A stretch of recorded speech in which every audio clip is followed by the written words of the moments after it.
Bem-vindos ao Rede Poderosa, eu sou Patrícia Quartarolo e estou aqui com Caio Lima. E aí, Pati? Parte 2, Capitalismo de Vigilância. Parte 2, hein? Na parte 2 a gente já tá maluquete, hein? O nível de paranoia segue sendo analisado, avaliado constantemente, em crescimento contínuo, à medida que a gente lê o livro. Mas lembrando aqui que a gente vai fazer essa série em 4 partes. A gente dividiu o livro em 4 e agora a gente vai falar então da parte 1, que é logo depois da definição e introdução que a gente fez a parte, que foi o nosso primeiro episódio. Sim. Então, na parte 1, ela vai explicar um pouquinho melhor, né? Como é que ela chegou a esse tema de capitalismo de vigilância, e que ela, nessa questão da segurança, da privacidade. Então, a gente vai aprofundar um pouquinho mais no tema hoje, que é assustador, mas tamo aí. Exato. Eu acho que a parte 1 é a verdadeira introdução, digamos assim, né? Ela estabelece as bases pela qual ela forma a teoria dela do capitalismo de vigilância, né? E aí defende tudo que ela pensou como sendo uma nova fase do capitalismo, que eu acho que é o grande X da questão desse livro, né? Ela define uma nova era, uma nova fase, um novo tipo de capitalismo. Então aqui a gente começa a estruturar essa conversa. Eu gostei que ela começou essa parte diferenciando já os tipos de capitalismo. Então, ela vai estar muito forte nessa primeira parte, né? Porque ela vai falar com ele como um exemplo ali, o Henry Ford, como um exemplo do capitalismo de massa. Então, você produz uma coisa e aí você vende de batalhão e você ganha a quantidade que você está vendendo, porque todo mundo está vendendo. Nesse capitalismo, você tem que enxergar todo mundo, inclusive quem trabalha na sua fábrica, como potencial cliente também. Isso aí. Então existe uma troca muito mais clara, né? Você paga bem os seus empregados para que eles também possam comprar os seus produtos. O Henry Ford, obviamente, é um ótimo exemplo disso, porque ele criou o carro, então só tinha que comprar dele, então tá tudo certo. E aí ela vai fazer uma comparação no começo que eu achei muito boa do Ford com a Apple, né? Sim. Da Ford com a Apple. E aí a Apple, ela explica que é um capitalismo de consumo individualizado. Mas você ainda não perde a questão de ter que comprar um produto. E ela cita o exemplo do iPod. Eu achei excelente esse exemplo, muito lúdico, para quem fica confuso às vezes. Que é essa questão de consumir, você faz isso de uma maneira customizada, mas você precisa do produto que vai carregar essa customização. Então, no caso, você compra o iPod da Apple, mas você usa o iTunes para customizar o que está dentro desse iPod. Ainda é um capitalismo de massa. Sim, mas sim. ele tem um viés também customizável, entre aspas, vamos dizer assim, né? Sim. E aí ela explica que quando a gente chega nessa era nova, né, do capitalismo de consumo individualizado, que extinguiu-se a visão de que o trabalhador também era um consumidor. E eu fiquei pensando muito nessa fala dela, como que a gente chegou aqui, e eu fiquei pensando se, na verdade, a questão aqui, o que aconteceu, foi a globalização. Não foi? Porque quem faz o produto fisicamente está cada vez mais longe de quem compra o produto. Sim. Então, antes, seu pai trabalhava na fábrica de carro. Hoje, seu celular vem do outro lado do mundo. Você acha que isso tem a ver? Você acha que tem uma linha aí viável? Eu acho que são vários fatores, inclusive do que esses objetos significam para as pessoas, né? Porque uma parada que ela cita em comparação, né, às duas eras do capitalismo, as duas épocas históricas, é que existiu o Henry Ford com a Ford e o Alfred Sloan com a GM, se eu não me engano. E o Alfred Sloan fala que todos podem ter um carro da cor que quiser, desde que seja preto. Então, os carros são produzidos para os trabalhadores, para serem carros que sejam populares para esses trabalhadores consumirem, ele tem que reduzir essa produção para que caiba nesse, né, um salário maior, mas essa produção tem que ser uniforme. Então ele tem que induzir as pessoas a uniformidade de querência e de se sentir parte de um grupo, de congregar ali em sociedade e tudo mais. O iPod, com essa questão customizável, também afeta muito a questão de como você está lidando com a própria noção, não só do trabalho externo, né, de quem faz, mas também com a sua própria visão dentro do mercado de trabalho, né? Eu acho que vem numa frequência de, você customizar aquilo que você usa, te faz um pouco mais, entre aspas, dono daquilo que você está usando do que alguém que usa algo extremamente uniforme. E aí acaba batendo muito nessas práticas individualistas que acabaram assolando o mundo ocidental dos anos 70, principalmente pra cá, né? A Apple buscou um nível de customização à medida que as pessoas queriam se sentir donas de um produto, a parecer que, sei lá, queriam ser donas como se elas estivessem produzindo algo só pra si, sabe?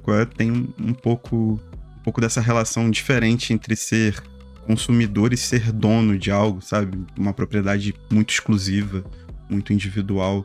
Me parece um pouco. É uma percepção real, mas é uma percepção que existe, mas é uma percepção Exato. ilusória, né? Porque você ainda precisa... Primeiro, lembre que quando a Apple lançou o iPod, o iPhone também, tinha 2 cores também, preto e branco. Isso. Eram suas escolhas. E no iPod, durante um grande, né, muito tempo, se você não fosse do time dar seus pulos, você tinha que usar o iTunes para fazer as suas playlists e tudo mais, né? Era o Spotify da Apple. Então você tinha a ilusão de que você estava customizando, mas você estava usando ainda tudo por meio da Apple. Exatamente. Né? Eles ainda mediavam todo esse trabalho. O que é muito curioso também. Uma forma muito interessante de você vender as 2 coisas ao mesmo tempo. Mas faz parte da famigerada ideologia californiana, né? O Vale do Silício? Do Vale do Silício, que é essa coisa disruptiva de você estar quebrando uma cadeia de consumo comum, né? De um consumo de bens que são iguais para ter um consumo só seu. Só que você tá preso dentro de uma única opção, né? Hoje na Apple você tem que ter meio que tudo da Apple para poder funcionar tudo legal. Facilita muito a vida. Facilita muito a vida, né? Então. Eu gosto de uma vida fácil, não nego. Eu sou fácil para essas coisas assim. Eu caio muito, muito facinho. Eu gosto de facilidades na minha vida, mas eu entendo perfeitamente que é uma facilidade vendida para mim, para que eu continue dentro de um ecossistema que a Apple mesma cria. Exato. Nessa conversa, né, entre novos sistemas, ela fala um pouco sobre consciência social, consciência individual, coletiva individual, do Durkheim, que a gente falou um pouquinho na primeira parte, porque ela toca nisso, né? Então, também a forma como o algoritmo vai mudando todo mundo para ser igual. E aí aqui ela entra num tema que eu achei muito curioso e eu fui pesquisar mais, que é o neofeudalismo. Muita gente diz que o que a gente vive hoje é um neofeudalismo tecnológico. E aí eu achei curiosa essa definição e fui pesquisar mais o que significaria isso. E eu achei uma entrevista do Morozov para Jacobin, ou seja, já diz tudo que vocês precisam saber, em que ele diz, se eu puder citar aqui para a gente conversar, é o seguinte: os capitalistas cada vez mais dependem do poder político bruto para assegurar coercitivamente o capital por todos os meios, desde arrendamentos até capital fornecido pelo governo a baixo custo, um meio que se assemelha muito mais ao feudalismo comum. Então ele diz assim, não é um neofeudalismo, isso é basicamente o capitalismo, é como ele funciona realmente. Então assim, não dê novos nomes para o que já existe, para as pessoas também não ficarem achando que estão evoluindo. Isso é o capitalismo, como ele é mesmo. Eu tendo a concordar com o Morozov, o que você acha? Tendo a concordar muito com o Morozov. Mas a questão toda é que esse mundo digital, quando fala em, sei lá, metaverso, por exemplo, que já caiu por terra, subiu e desceu com a velocidade de um golfinho, igual NFT, as pessoas acham que estão meio que recolonizando um novo espaço, que é essa coisa meio digital, né? Tudo vira digital. Mas algo que tem que ser levado em conta são as motivações políticas e econômicas por trás disso. Se a gente for tirar a limpo o porquê isso está sendo feito, como isso está sendo feito, as ligações das próprias Big Techs com governos e com projetos e com financiamento de pesquisa e tudo mais, ainda é capitalismo nu e cru na veia, sacou? A gente pode estar inaugurando uma fase de exploração, né, que é o que defende a Xoxana, de recursos diferentes. E aí ela estabelece, principalmente, a questão de você estar desvirtuando um pouco, ou desvirtuando não, né? Você ainda continua usando recursos naturais para transformá-los em mercadoria, mas agora você tem esses recursos que são os dados, que são coletados a partir de qualquer ação sua, da gente que está gravando um podcast, de você que está ouvindo a gente, basicamente qualquer ação sua, para entregar uma previsão para algum cliente que vai produzir alguma coisa ou vai utilizar esses dados para fazer alguma coisa.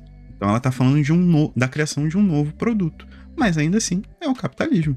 Tipo, a exploração, a extração, a dispossessão, tudo isso são conceitos muito largamente utilizados durante pelo menos os 2 últimos séculos, né, onde houve muita teoria, muito estudo, muitos combates, inclusive.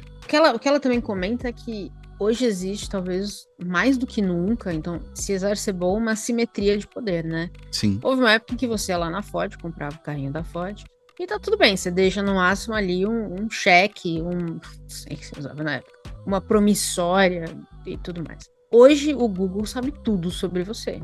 E ela pergunta exatamente isso. O que você sabe sobre o Google, de fato? Né? Eles têm muitas informações, são completamente fechadas às 7 chaves, e que eles não divulgam de maneira nenhuma. A gente não tem acesso a isso. E não vai ter também, porque eles alegam que são uma empresa privada, que eles não precisam liberar certas informações. Exatamente. Então, essa simetria de poder chegou num ponto absurdo, né? A gente abriu muita coisa da nossa vida para essas empresas, que agora mantêm essa informação ali, só que o contrário não é verdade. Exato. E eu acho que faz muito bem também a gente até pensar nessa questão da privacidade, porque tem uma frase dela no livro que eu acho muito interessante, muito marcante, que é a seguinte: as pessoas defendem que a privacidade está sendo erodida, né? A privacidade está acabando. Uhum. Mas essa assimetria de poder parte até nisso. A privacidade não está sendo erodida. A privacidade está sendo redistribuída. Então, por exemplo... Bem colocado, é verdade. A gente tá com a nossa vida aqui na internet, velho. Você vai puxar os nossos dados e vai, sei lá, conseguir acessar o meu Wi-Fi aqui e puxar todas as minhas senhas, porque eu não protejo essa merda mesmo. Não tomo essas precauções básicas. Mas você não vai conseguir ter acesso aos dados básicos do Hal Varian, do Eric Schmidt, do criador do Larry Page, do Mark Zuckerberg, do dono da Microsoft, Bill Gates. Esses caras têm a privacidade deles, ó, tranquilamente. Esse negócio do milionário quietinho, rico, é justamente isso, mano. O grande bilionário é aquele que você nem sabe da vida do cara. É porque o cara compra a privacidade, pô. A simetria de poder já se dá por aí. Não é que o cara tem um estilo de vida discreto. O maluco que tem um G6 que pode ir pra qualquer lugar do mundo a hora que quiser, do jeito que quiser, esse maluco não tem um estilo de vida simples. A vida dele só é privada porque ele tem controle sobre os dados que ele pode entregar. É isso mesmo. Tem uma informação muito interessante que ela traz, que é do primeiro processo do direito a ser esquecido, né? Essa conversa de, legal, já que esses bilionários têm o direito de serem esquecidos, eles compram essa privacidade, e aí alguns espanhóis se reuniram, isso faz uns 10 anos mais ou menos, e processaram o Google pelo direito de ser esquecidos. E aí, eu achei um paper da Stanford com a Universidade de Viena que eu queria trazer pra gente conversar, porque é um paper contra a lei do direito de ser esquecido. A lei, obviamente, é muito clara. Você tem o direito do Google tirar o seu nome, né, quando pesquisar algumas coisas, não aparecer algumas informações. E aí a gente tem já vem uma dificuldade muito clara, né? Então, esse paper comenta uma coisa que chamou minha atenção, que é o primeiro debate sobre privacidade aconteceu em 1890, com o advento da fotografia e da indústria de notícia. Eu fiquei pensando que muito louco quando começou a sair notícias com fotos das pessoas. Que chocante você, de repente, estar no jornal.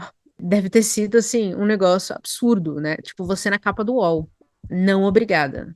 Por nenhum motivo, principalmente. Ou seja, mas essa conversa de privacidade, do que é permitido na esfera pública ou não é novo. A gente sabe que ele existe já aí, aqui em 1890, pelo menos 100 anos, né? À medida que as tecnologias também evoluem, o debate muda. E aí ele coloca assim, como regra geral, a privacidade está acima do direito à informação. Mas esse equilíbrio deveria levar em consideração a natureza da informação, a sensibilidade para a vida privada e o interesse do público no acesso à informação. Então aqui a gente começa a ter já um embate muito sério, que é o público e o privado, né? Então um exemplo que eu vi é que um espanhol, ele estava devendo muito dinheiro, acho que de um aluguel, se eu não me engano, e aí toda vez que alguém pesquisava o nome dele, essa notícia era uma das primeiras notícias que apareciam com o nome dele. E isso estava, obviamente, atrapalhando a vida do cara, ele já tinha pago a dívida. Essa notícia era antiga. Só que quem vai pesquisar não necessariamente vai prestar atenção na data. Só vai ver que o cara é caloteiro. Então ele entrou na justiça para tirar essa, né, para que a notícia não fosse mais vinculada ao nome dele. Era isso que ele queria. Mas existe uma situação que é complicada, porque o Google não pôs essa notícia no ar. O jornal pôs. Essa notícia não é do Google, essa notícia é do jornal que publicou a matéria. Então o Google pode desvincular o nome dele da matéria. Mas se alguém colocar assim, caloteiro, Barcelona e o bairro, a notícia ainda vai aparecer. Ela tá lá. O que você fez de verdade? O que você protegeu de verdade? É difícil, né? É doideira, né? Sim, é difícil. Porque aí você teria que provar que a forma como o algoritmo do Google trabalha, dentro daqueles leilões contínuos, sim, ela está programada para fazer com que você apareça, tipo, aquela notícia apareça replicada nos diversos, né? Aquela referência sobre você apareça replicada em diversas maneiras e como os primeiros resultados de pesquisa. Cara, eu acho muito difícil essa questão. Não sei se você já experimentou pesquisar autores no Google, e principalmente autores nacionais. Algumas das primeiras referências que aparecem é tipo Jus Brasil, que é onde quando aparece o Jus Brasil, é verdade. Que é onde tem os processos que a pessoa está envolvida em alguma forma, seja ela a pessoa processada ou esteja processando. Mas é muito esquisita essa noção de, tipo, você tá procurando pela obra da pessoa, você tá procurando o nome dela ali pra, sei lá, ver um Wikipedia pra saber tudo que ela publicou. E de repente aparece um Juiz Brasil na frente. E eu não sei em que nível isso pode ser controlado. Porque a forma como o Google trabalha para apresentar os resultados, ela se dá através de uma... Hoje a gente sabe que ela se dá através de uma exploração econômica dos leilões que ela faz para aparecer ali na frente. Mas eu não sei o que o Juiz Brasil tá fazendo, sacou? Pra mostrar esse resultado. Né? O Google fica isento de muita coisa porque ele não tem conteúdo nenhum dele mesmo. Exato. Ele usa conteúdo de terceiros. Então ele pode falar assim, beleza, eu digo para as pessoas que o seu nome, quando aparecer seu nome lá, esse link não aparece. Mas se alguém colocar processo, seu sobrenome e um número X, vai aparecer, porque o conteúdo não é dele. E ele não pode desindexar todas as palavras. Então, assim, eu acho que é uma conversa ilusória. A gente não tem privacidade mesmo, assim. Não tem como você tirar o que está... Quando a gente fala que a internet é para sempre, é isso. É sim. Não tem como você tirar o que já está publicado, principalmente porque essas empresas de busca, principalmente, se eximem de responsabilidade dos resultados que aparecem na pesquisa. Exato. É aquela parada de, talvez, a única forma de fomentar um sistema seja criando um sistema que concorra com o Google. Existe e você começar do zero. Que é o Bing, que é uma merda. Não, eu digo assim, um sistema criado em relação a ser uma oposição ao Google em relação às práticas que ele faz. O problema todo é você sobreviver. Então, aí tem a outra parte da questão, que é, quando você leva isso a juízo, tem um fato de interesse público. Exato. Como é que você prova que não é do interesse público ver as suas fotos de 2014, quando você estava no colégio, brincando de arminha com seus amigos? Deveria ser natural, mas o que mostra esse processo da Espanha é que esse debate é muito mais complicado do que a gente imaginaria. Exatamente. Porque o interesse público está quase que assim, é o que ele fala, como regra geral, a privacidade deveria estar à frente. Mas, de fato, o que acontece é o contrário. Em muitos casos, não todos, mas em muitos casos é o contrário. Total, é real. É uma dinâmica muito difícil de você conseguir compreender em relação a, principalmente, esses casos mais individualizados, assim, tão específicos, sabe qual? Porque é isso, como é que você vai dizer que o Google é culpado pelo seu infortúnio dessa forma? Então, e esse, vamos dizer, buraco na interpretação da lei, ele diz o seguinte: com isso, dependendo da restrição e interpretação dessa parte, nós chegaremos a um ponto em que as empresas que usam esses dados, o Google, por exemplo, estarão em constante estado de ilegalidade. Exato. Então, por isso que ele é contra essa lei, porque ele diz assim, do jeito que as coisas estão determinadas, o Google vai alegar o tempo inteiro que você está forçando ele a estar numa situação de ilegalidade e tudo vai a juízo. Tudo vai ser discutido e aí não vai para lugar nenhum. Faz 10 anos que esse processo está rolando e ainda não terminou. Sim. Enquanto isso está acontecendo, até onde eu vi, se eu entendi corretamente, podem me corrigir, vai estar tudo, aliás, tudo que a gente está citando aqui vai estar aí no doc, fiquem à vontade para ler, inclusive esse paper aqui que eu estou citando, até onde eu vi, está em juízo ainda, tudo sendo debatido e as notícias continuam no ar. Sim. Então, assim, existe o direito de ser esquecido hoje? Não. Esse é o problema. E é aí que tá, né? Mais uma vez, a gente tá saindo da esfera do digital.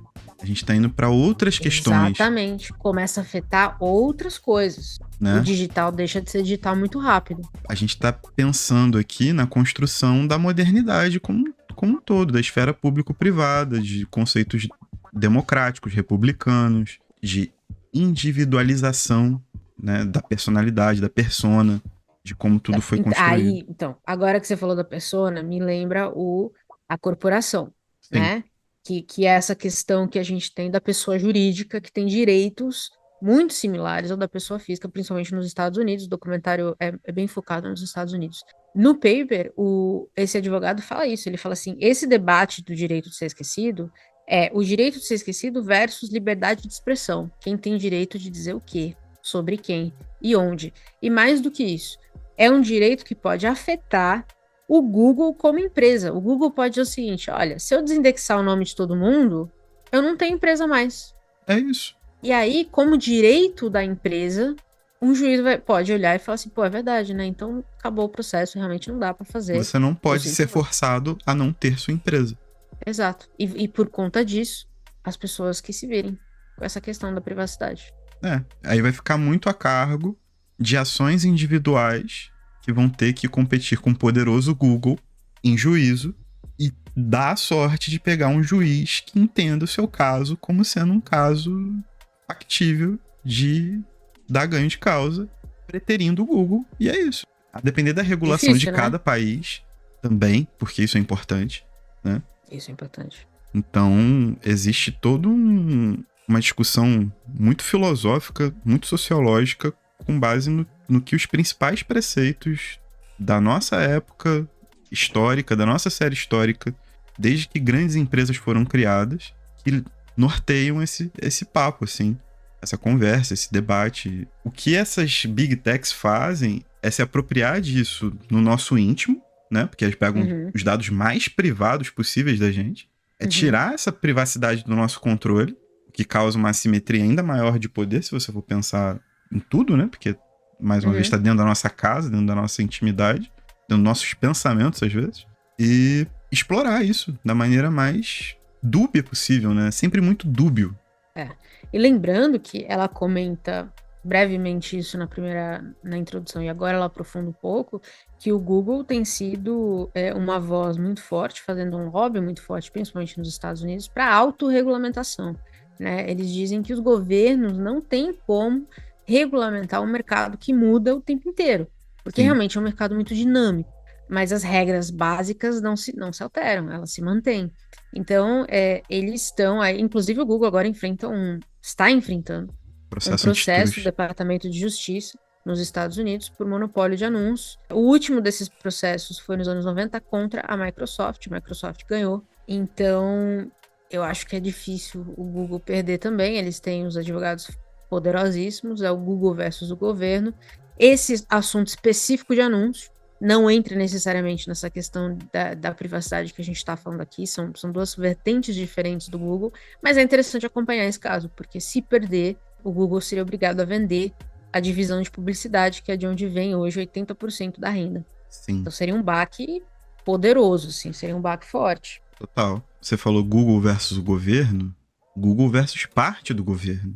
Porque, apesar de se colocar, e essa é uma frase do Eric Schmidt, quando eles tentaram falar sobre da entrada do Google em operações financeiras, o Google conseguiria acelerar 3 vezes a velocidade de uma operação financeira, e o governo está 3 passos atrás. Então é como se o Google tivesse 9 vezes à frente em questões de velocidade de controle, de manejamento de dados, de intensidade de operação. Dentro dessa ideia toda que eles têm de estarem à frente dos governos, o Google, na verdade, hoje é um dos maiores financiadores de campanhas que os Estados Unidos têm, né? Um dos maiores lobistas dos Estados Unidos é o Google. Exatamente. Isso me fez pensar também que tem certas coisas que não mudam muito, né? Porque me fez pensar quando você tenta influenciar quem são os representantes eleitos, né?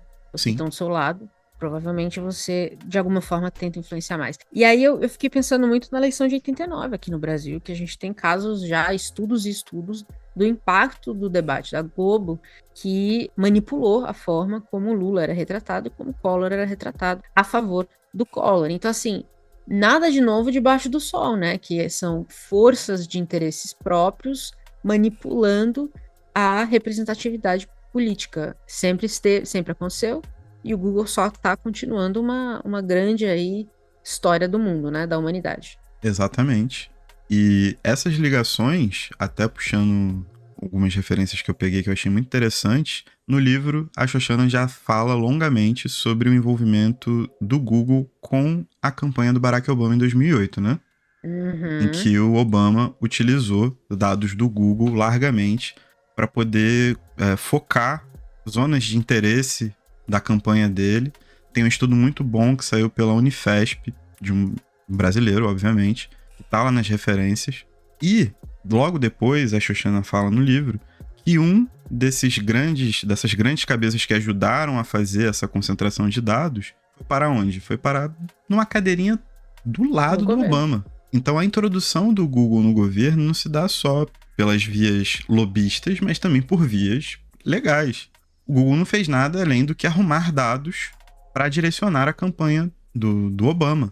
Mas pessoas com interesses pelo poder foram lá e financiaram fake news e fizeram o mesmo tipo de arranjos mais sofisticados, na verdade, que é o caso da Cambridge Analytica, para ajudar a eleger o Trump, para ajudar a eleger o Boris Johnson, a votação do Brexit, para ajudar a eleger Bolsonaro, que é o método Steve Bannon de fazer as coisas acontecerem. E aí, eles viram que deram certo com o Obama e aí colocaram metanfetamina no negócio para transformar no monstro, né? Exatamente. E aí a gente começa a ver a figurar também, que eu achei muito, muito engraçado, assim, muito cômico se não fosse trágico, é que figurões que não tem nada a ver com a tecnologia, mas que têm altos investimentos, conseguem fazer e realizar essas interferências de maneira muito assintosa, que é o caso da Rússia com as eleições americanas.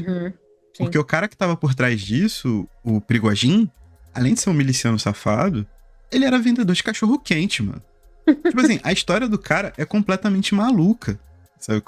Ele foi preso por assalto e tal, mas ele trabalhava numa barraquinha de comida de rua, e aí ele foi trabalhar num restaurante que servia o Putin direto, e o Putin gostava dele, e de repente ele começou a construir um império e tudo mais, sabe? Tudo muito nebuloso, mas é nessa linha de um cara que vendia cachorro-quente para se tornar dono de uma milícia armada que interfere em coisas no mundo inteiro, principalmente no continente africano e no Oriente Médio, e um cara que interferiu diretamente nas eleições americanas através do uso de dados coletados e direcionados com fake news e com uma série de armadilhas. Então, assim, torna-se uma ferramenta completamente incontrolável, sabe? É muito louco. Então, aí ela faz um caminho muito claro disso tudo que a gente tá falando. O Obama foi um dos primeiros, né, a fazer isso. Então, ainda era, vamos dizer assim, eu vou dar uma coisinha de bom coração. Eles estavam montando as personas, eles estavam tentando ali entender o eleitorado. Aí, 8 anos depois, a coisa já estava completamente militarizada por milícias. E aí era, obviamente, uma questão de tempo até que as agências de proteção dos Estados Unidos se envolvessem nisso também. E aí ela usa o 11 de setembro como e o Patriot Act, que veio logo depois, como um divisor de águas, assim, da forma como as agências americanas, principalmente de segurança, mas acredito que todas elas façam isso hoje, se aproveitou também desses dados e dessa acessibilidade à informação pessoal das pessoas para monitorar, entre aspas, possíveis ameaças. Quem são as ameaças, onde elas vivem, onde elas estão, eram eles que decidiam quem que vai ser monitorado. E aí, para os cidadãos americanos, isso incluía monitorar ligação, e-mail, mensagem de textos, eles podiam rastrear a pessoa usando geolocalização, isso tudo sem a pessoa saber que estava sendo monitorado pelas agências de inteligência e segurança.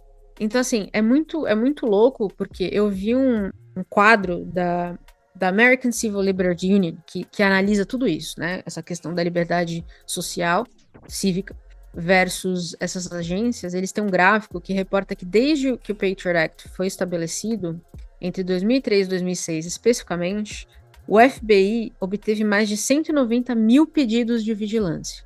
190 mil. Nossa. Certo? Que tudo isso levou a uma condenação por terrorismo. Ou seja, o que vocês estão monitorando de verdade? Exato. Eles não sabem o que eles estão monitorando, ou quem eles têm que monitorar, porque senão você vai direto naquela pessoa, se você já tem uma suspeita. O que eles estão fazendo é que nem pescador, né? Joga a rede, a maior rede possível, pra ver o que cai. É isso. Mas esse esforço com o setor de defesa, né, com o setor penal da sociedade, da aplicação penal, do jurídico até a pessoa que prende na ponta da linha, como as pessoas gostam de falar aí, isso é o extrato de neoliberalismo, né? Porque é o Estado funcionando apenas para vigiar e punir.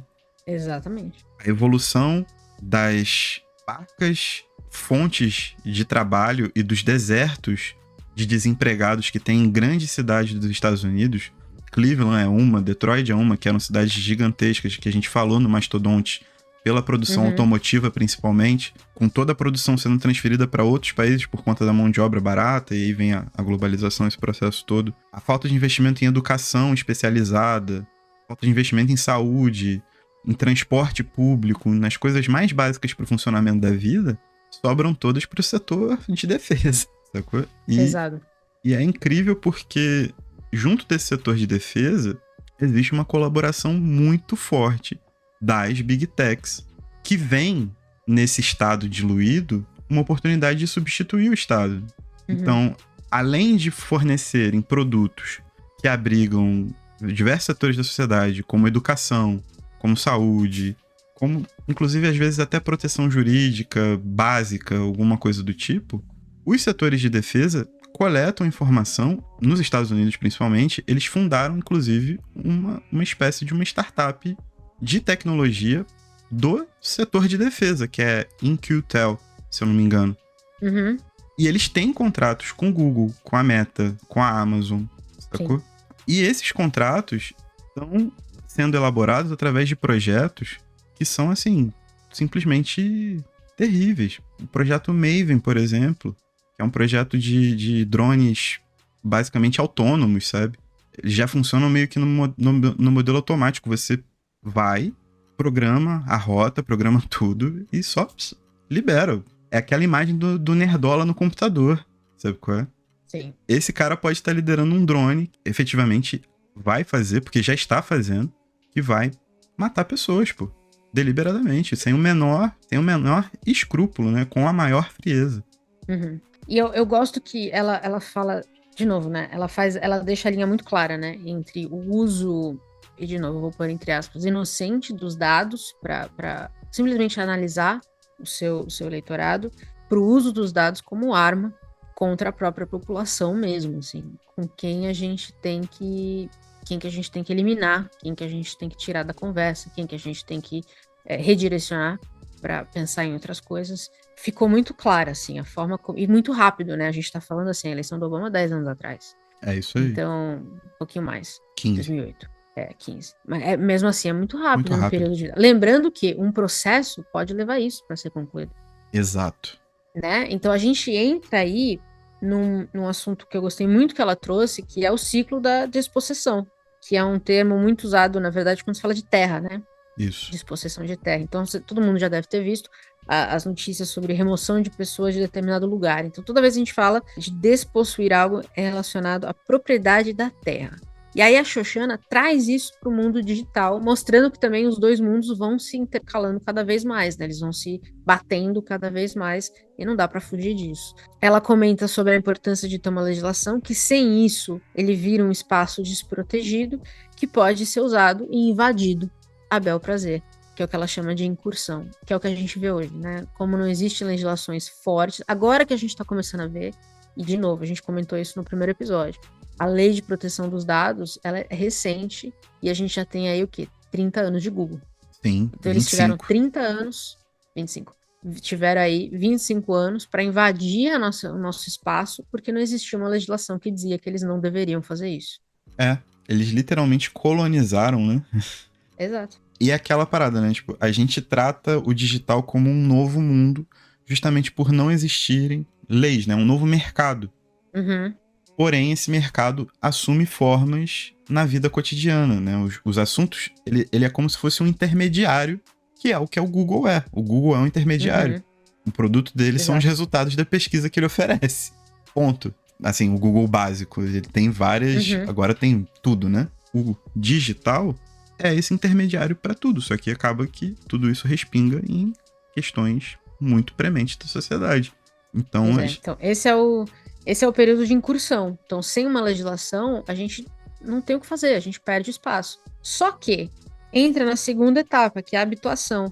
Demora tanto para uma legislação ser decidida, passada em todas as etapas do governo, que as pessoas se acostumam com o que está acontecendo. Ela dá um exemplo muito bom, que é o dos cookies dos sites. Eles parecem hoje que são inescapáveis, eles são inevitáveis. Você precisa aceitar o cookie de todos os sites. Com o tempo, você nem presta mais atenção no que você está aceitando ou não. E isso passa a ser normal. É só o que o site precisa para, entre aspas, facilitar a sua navegação. Com isso, as pessoas também reclamam menos, né? Porque já se habituou, já é o padrão. A gente falou aí, tem 25 anos que a gente lida com o Google como ele é. Então, já é padrão você abrir um Google e procurar o que você quer procurar. sim. O que vai sair disso? O que está acontecendo? O que está sendo pesquisado por trás disso? Você nem sabe, né? Zero. Mas você está habituado a usar a ferramenta já. Total. E aí, quando você tem pelo menos uma questão de dúvida, né? Alguém levanta uma lebre falando, pô, o que você tá fazendo não é tão legal assim. Eles simplesmente dão uma cara nova, eles dão um passo para trás. Exato, isso é a adaptação, É a adaptação. que ela cita o Street View. Quando o pessoal começou a falar, não, eu não quero minha casa aparecendo no Google, eu não quero tem, né? Você vê as pessoas saindo de casa, você vê o rosto das pessoas, o Google foi lá e fez deu um blurryzinho no rosto das pessoas, mas continuou fazendo. O Street View, de novo, não existia uma lei que dizia que ele não podia, ele estava na rua. A rua é, teoricamente, um espaço público. Esse foi o argumento. Então, o que eles iam fazer para acalmar o nervoso era, vou tirar o rosto das pessoas, eu vou dar um blurryzinho ali, mas continuou fazendo o que tinha que fazer. E sem maiores constrangimentos, né? Pra própria Google. Nenhum. Ela aposta alto e ela vai, como não tem uma legislação, não tem nada que impeça, a única coisa que vai impedir é justamente pessoas reclamando, o público consumidor reclamando do produto. Que, mais uma vez, é a lógica mais neoliberal de um mercado regulado através do consumidor. Uhum. A Google, sabendo disso, vai lá, faz o blur na cara de alguém no Street View, no número da casa, na fachada da casa, na janela, porque eles pegam a imagem, né? Tem várias imagens de pessoas aparecendo nuas, né? Enfim, também tem várias...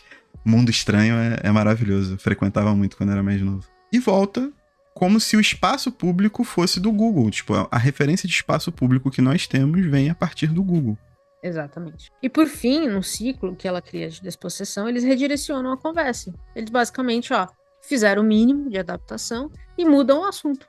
Então, vamos lançar aqui um novo produto, olha que coisa legal. Eles te dão um novo brinquedinho que brilha no escuro para que você basicamente esqueça do que está acontecendo ali atrás. E esse é um ciclo que vem se repetindo historicamente, principalmente com as Big Techs. É um ciclo, na verdade, que existe desde sempre, né? Quando a gente fala de possessão de terra, é exatamente a mesma coisa.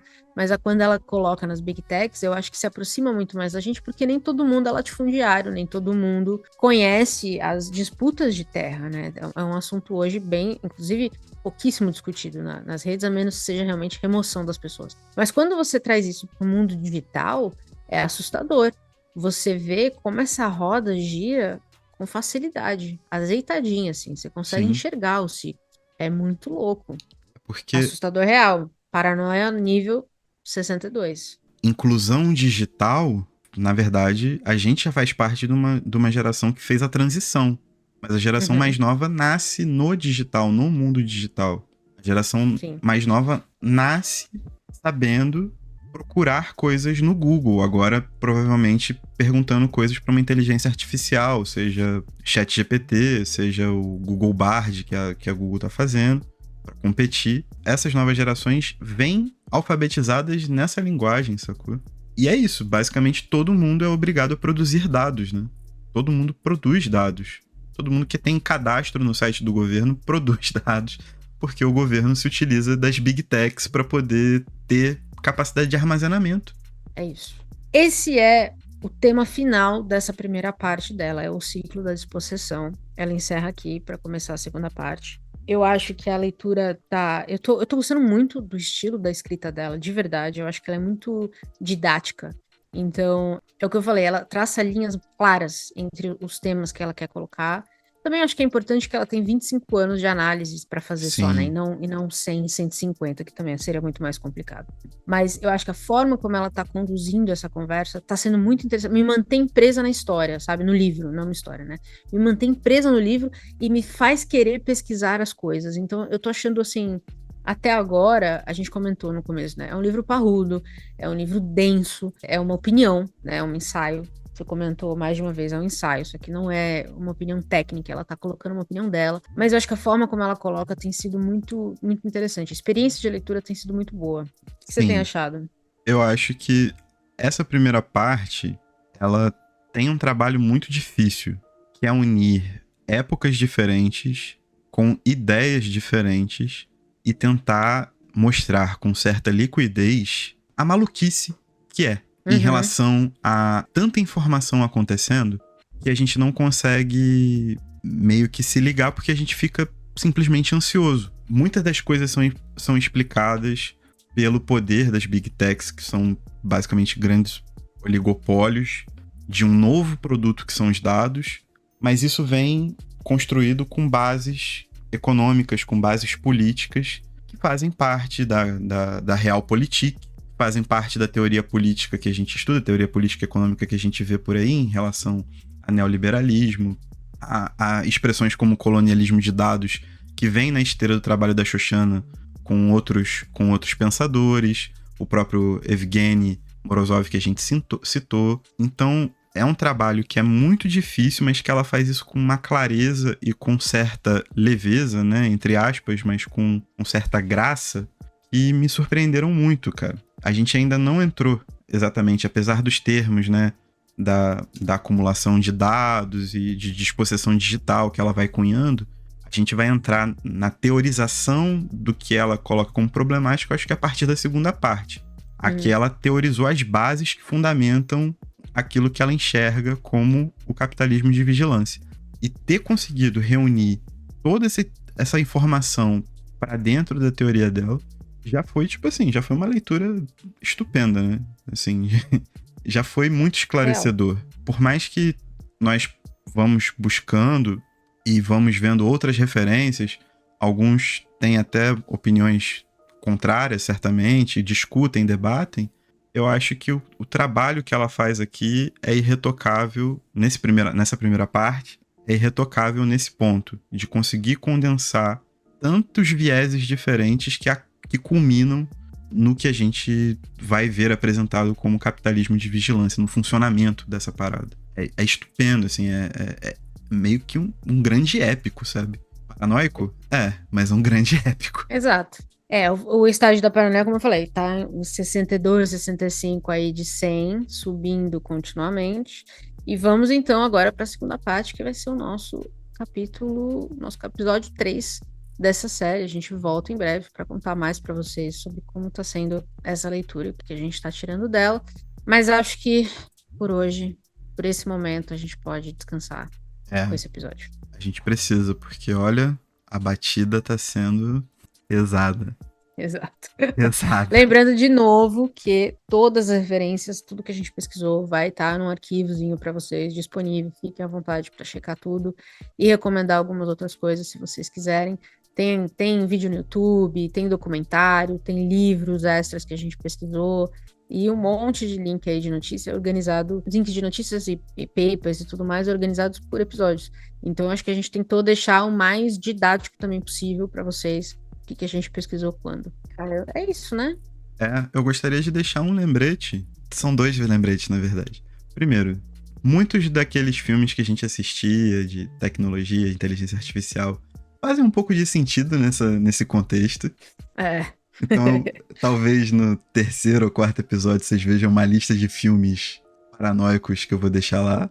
Vou ver se a Paty libera. Tô fazendo um pedido público pra ver se tem mais chance de passar. E depois que toda essa produção dessa série tá sendo muito especial pra gente, porque a gente tá fazendo isso na limitação do nosso tempo, que a gente tem empregos formais, né?